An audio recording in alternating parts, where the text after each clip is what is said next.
বাঙালির জাতিসত্তা দীর্ঘদিন লালিত হয়ে স্বতন্ত্র ধারায় প্রতিষ্ঠা লাভ করে বাঙালি জাতি। সেই লক্ষ্যে বাঙালি জাতি মুক্তির সোপানে দাঁড়িয়ে অনাগত ভবিষ্যৎ গড়ার প্রচেষ্টায় অনড় হয়ে ওঠে।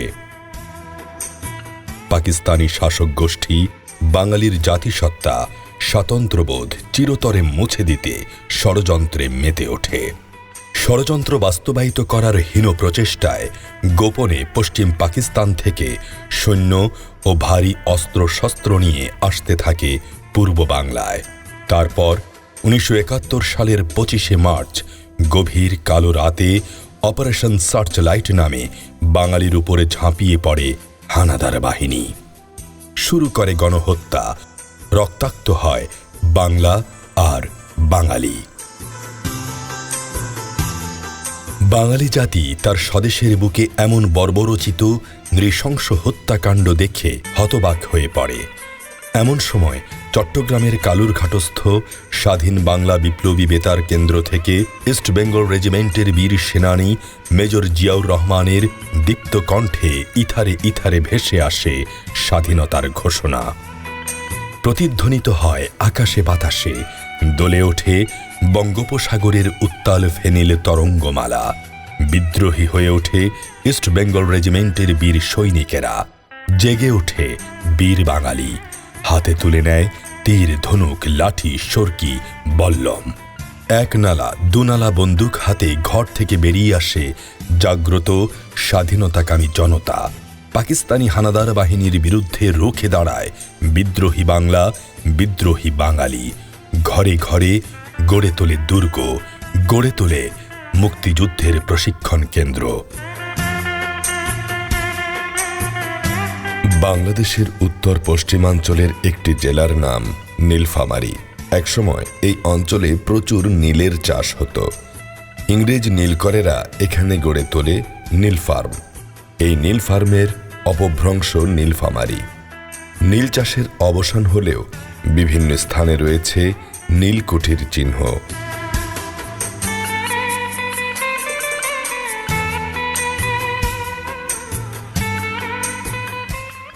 নীলফামারী নামের সঙ্গে মিশে রয়েছে নীল চাষের ইতিহাস। ইংরেজ বেনিয়া নীলকরদের বিরুদ্ধে এখানে একসময় গড়ে উঠেছিল নীল বিদ্রোহ। নীলফামারীর ইতিহাসের পথরেখায় রয়েছে সংগ্রাম আর আন্দোলনের আখ্যান। পাকিস্তানি হানাদার বাহিনী সাজোয়া যান নিয়ে নীলফামারীতে প্রবেশ করে। তারপর নীলফামারী সরকারি কলেজ, কলেজ ছাত্রাবাস ও ভোকেশনাল ট্রেনিং ইনস্টিটিউটে গড়ে তোলে শক্ত ঘাঁটি। আমাদের নীলফামারীতে 18 এপ্রিল এখানে ক্যান্টনমেন্ট ছিল। ক্যান্টনমেন্ট আক্রমণ করবার জন্য যায় এবং সেখানে অনেকে আহত হন এবং এখানে কিছু তখনকার পশ্চিমা পুলিশ এবং সিপাহীদেরকে আমাদের আনসার বাহিনীরা তাদেরকে হত্যা করে, গুলি করে। তারপরে তো নীলফামারী আসে খান সেনারা দখল করে নিল। তখন আমরাও যুদ্ধে যাওয়ার জন্য আমরা কিছু বন্ধুবান্ধব মিলিয়া পরিকল্পনা করলাম যে যুদ্ধ করতে যাব। গেলাম হিমকুমারীতে। হিমকুমারীতে যাওয়ার পর রাত্রে সন্ধ্যা হয়ে গেল। আপনার মিঠালি থেকে মূর্তি ক্যাম্প, যেখানে আমরা ট্রেনিং করছি, ওটা পরবর্তী মজিব ক্যাম্প নাম হয়েছে। ও আর্মিদের একটা ক্যান্টনমেন্ট, নিচে ঝর্ণা নদী। আর সেখানে আমরা 28 দিন ট্রেনিং করি। ম্যাপ দেখি আমাদেরকে অপারেশন মোগলহাট, এই পাশে গিদালদা, এ পাশে মোগলহাট। তো মোগলহাটে আর্মি, পশ্চিমী আর্মিদের খানদের অবস্থান, আর এই পাশে আমার মুক্তিযোদ্ধারা। ওখানে পুরানো স্টেশন ছিল। তখন আমাদের মেজর সাহেব বললো যে তোমার নৌকা দিয়ে পার হয়ে যে ওই মোগলহাটে খানদের উপর অপারেশন করতে হবে, ফায়ারিং করতে হবে, ব্যবস্থা করতে হবে। তো আমরা সেদিন প্রথম নৌকা যোগে যেয়ে আমরা প্রায় 50-60 জন চতুর্দিকে ঘিরিয়া আমরা ফায়ারিং করতে করতে আগায় গেছি, ব্যাংকের কাছাকাছি গেছি। যাওয়ার পরে আমরা যখন ব্যাক করব, গুলি শেষ হয়ে গেছে শেষের দিকে, তখন আমার এক বন্ধু ছিল কুড়িগ্রামের বাড়ি, মাইন লাগে তার পাটা উড়ে যায়। চাপারহাট কাকিনায় আমরা যেদিন প্রচণ্ড গোলাগুলি হচ্ছিল, তা আমাদের কোম্পানি কমান্ডার খবর দিল যে আমাদের তো যুদ্ধ হচ্ছে, তো আমরা পারতেছি না, তোমরা একটু আমাদের সঙ্গে সাহায্য করো। তো আমরা 50 জনের মতো আমরা মার্চ করি সেখানে চাপারহাটে যাওয়ার পরে প্রচণ্ড যুদ্ধ থামিয়ে গেছে। তখন আধা ঘন্টা গেছে। যাওয়ার পরে হাটের চতুর্দিকে খানরা আমাদের ঘেরাও করছে। আমরা তো আজকে আমরা শেষ, আমরা তো কেউ বাঁচবে না। তখন আমাদেরকে বললো তোমরা সবার পাচা নিয়ে একখানে করো, যার যেখানে বাঁচো বাঁচবে, নাহলে যা হবে তোমরা নির্দিষ্ট জায়গায় চলে যাবা, কেউ করে থাকবে না। আমরা তখন ফায়ারিং শুরু করলাম। ফায়ারিং শুরু করতে ওরা আমাদের ফায়ারিং করতেছে। আমরা টুইজ মোডাইল এলএমজি এসএলআর এগুলা দিয়ে ফায়ারিং শুরু করতে করতে আমরা যেভাবে পারছি আমরা সেখান থেকে পালিয়ে গেছি। আর একটা চরম অপারেশন করছিলাম, যেটা হলো তিস্তা ব্রিজের পাশে পাগলারহাট, উনি মানুষকে জীবন্ত কবর দিতে করতো। আমরা সেখানে 4 জন মিলিয়া অনেক কষ্ট করি, নদী পাড়া করিয়া আমরা কালমাটির পাগলারহাটের ওইখানে 2 চেয়ারম্যানকে সেখানে আমরা অপারেশন করে তাকে হত্যা করি। আমাদের লোকজন বলছে ধরো হাটের দিন, আমাদের ব্রাশ ফায়ার করিয়া গ্রেনেড মারিয়ে সেখান থেকে সারা রাত দৌড়ি পাড়ায় চলে আসলাম। এইভাবে বিভিন্ন অসংখ্য আমরা সোনামতি ব্রিজ রয়েছি, অসংখ্য অপারেশন করছি এবং প্রতিদিনই আমরা 1 ইঞ্চি হলে আমরা সেখানে অ্যাডভান্স করছি। 1971 সালের 27 এপ্রিল নীলফামারীর জলঢাকা থানার গোলনা ইউনিয়নের কালীগঞ্জে গণহত্যা শুরু করে। এখানে প্রায় 3 শতাধিক নিরীহ জনগণকে ধরে এনে ব্রাশ ফায়ারে হত্যা করা হয়। কালীগঞ্জ বধ্যভূমি নামে আজও পরিচিত হয়ে রয়েছে। এই নির্মম গণহত্যা দেখে নীলফামারীর মুক্তিকামী মানুষের মনে দারুণভাবে প্রতিক্রিয়ার সৃষ্টি হয়। স্বজন হারানোর বেদনায় প্রতিশোধের আগুনে জ্বলে ওঠে স্বাধীনতাকামী মানুষ। জনে জনে জনতা সংঘবদ্ধ হয়ে শুরু করে মুক্তিযুদ্ধের প্রশিক্ষণ। তারপর দখলদার বাহিনীর বিরুদ্ধে একের পর এক গেরিলা আক্রমণ করতে থাকে।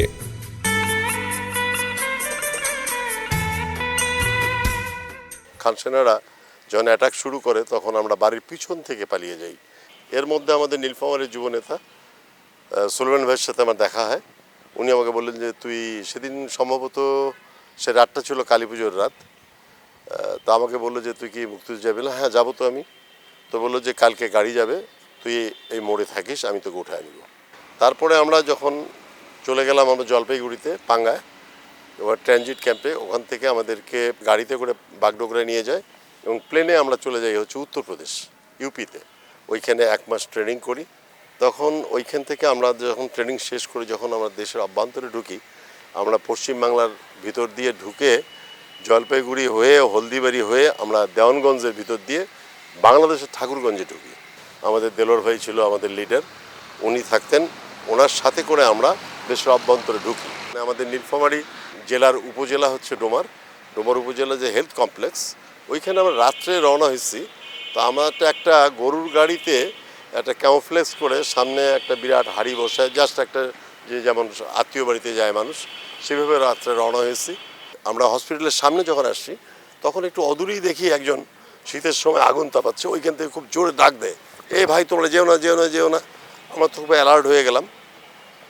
তো এসে উনি গাড়ির সামনে দাঁড়ালেন, কছে আর আগাবেন না। বলে কেন, কী হয়েছে? কছে সামনে দেখেন সব মাইন পোতা। তখন সম্পূর্ণ রাস্তাটা এবং সম্পূর্ণ টোটাল রাস্তাটা, মানে হসপিটালের সামনে থেকে যতটুকু রাস্তা আছে এবং তার জমিগুলোর নিচের জমিগুলোতে মাইন পোতা ছিল।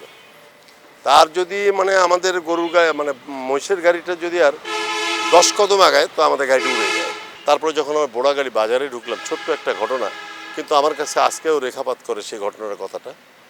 একজন খান সেনার দালাল ছিল, তো আমার এক বন্ধু ছিল শওকত আলী টুলটুল, সে ওকে ধরে নিয়ে আসে।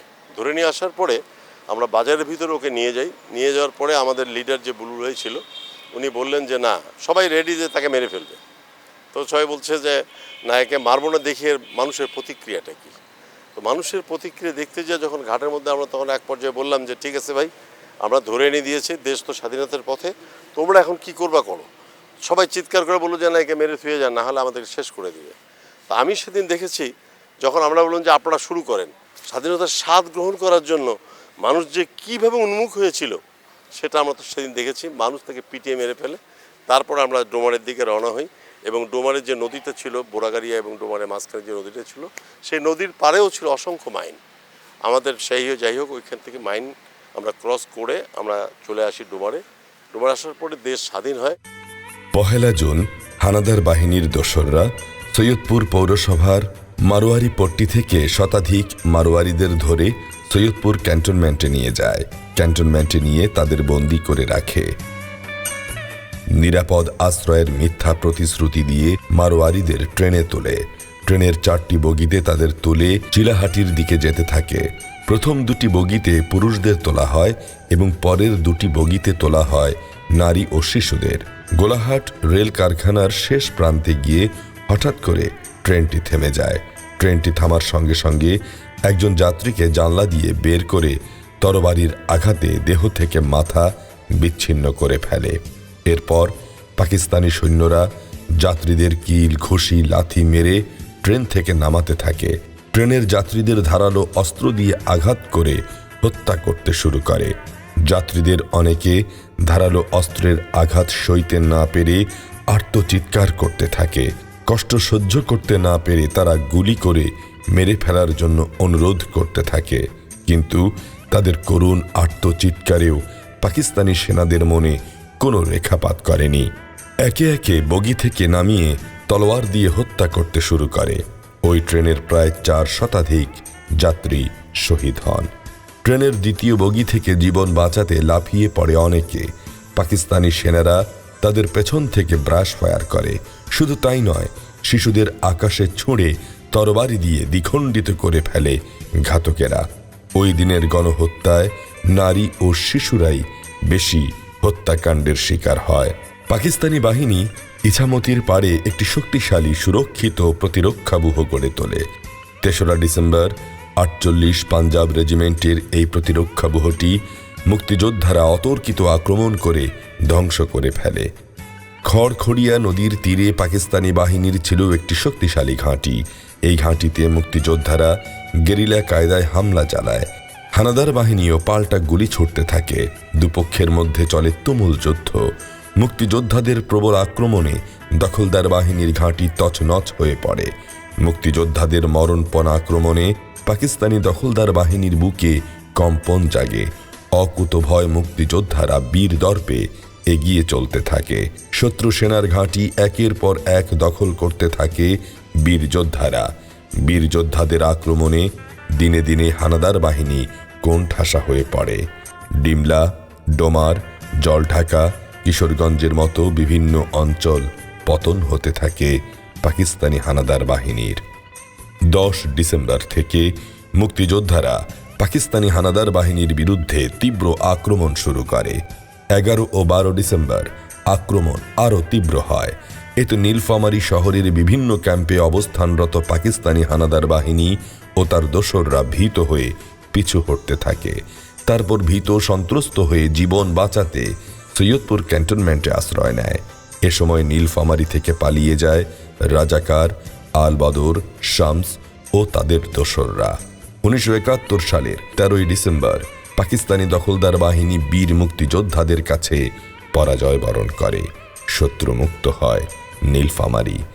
বিজয়ের পর হাসি মুখে সগৌরবে শত্রুমুক্ত নীলফামারীর মুক্তাঞ্চলে প্রবেশ করে বীর মুক্তিযোদ্ধারা।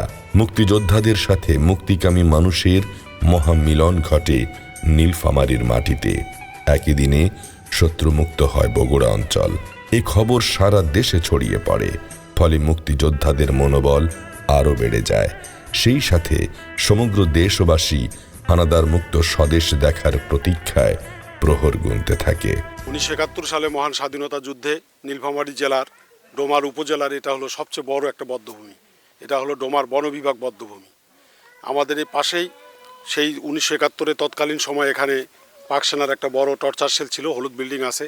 সেই টর্চার সেলে স্বাধীনতা পক্ষের লোকজনকে এনে এই পাক বাহিনী এবং তাদের দোসর রাজাকার আলবদররা নির্মম নির্যাতন করে। সেই নির্যাতন করার পর তাদেরকে এই যে জায়গা, এই জায়গাতে এনে এই বন বিভাগে এনে তাদের দ্বারা মাটি কেটে তাদেরকে এইখানে গুলি করে হত্যা করে পুঁতে রাখে। এখানে প্রায় সহস্রাধিক লোককে, স্বাধীনতা পক্ষের মানুষকে এখানে পুঁতে রাখে। তার মধ্যে আমার বাবা বীর মুক্তিযোদ্ধা শহীদ আব্দুল বারী, উনি আনসার বাহিনীর সদস্য হিসাবে সৈয়দপুর আক্রমণ করে এবং উনি পাক বাহিনীর হাতে ধরা পড়ার পরে এই টর্চার সেলে আটকে রেখে নির্মম নির্যাতন করে তারপর এখানে হত্যা করে। এরকম বীর মুক্তিযোদ্ধা আব্দুর রহমান এবং এখানে ওই যে তহসিলদার আব্দুল আউয়াল সহ সহস্রাধিক মানুষকে এখানে পাক বাহিনী নির্মম নির্যাতন করে পুঁতে রাখে। এবং এখানে অসংখ্য লাশ পড়েছিল, যে লাশগুলো শেয়াল শগুনে খেয়েছে। এই শালকি নদী বিধৌত অনেক মানে স্বাধীনতা পক্ষের মানুষের লাশ যেখানে সেখানে পড়েছিল। 1971 সালের 13ই ডিসেম্বর নীলফামারীর মুক্তিযোদ্ধাদের বিজয় গৌরব সমুজ্জ্বল হয়ে রয়েছে। 1971 সালের বীর বাঙালির বীরগাথা ইতিহাসের পাতায় রক্তাক্ষরে লেখা থাকবে চিরদিন।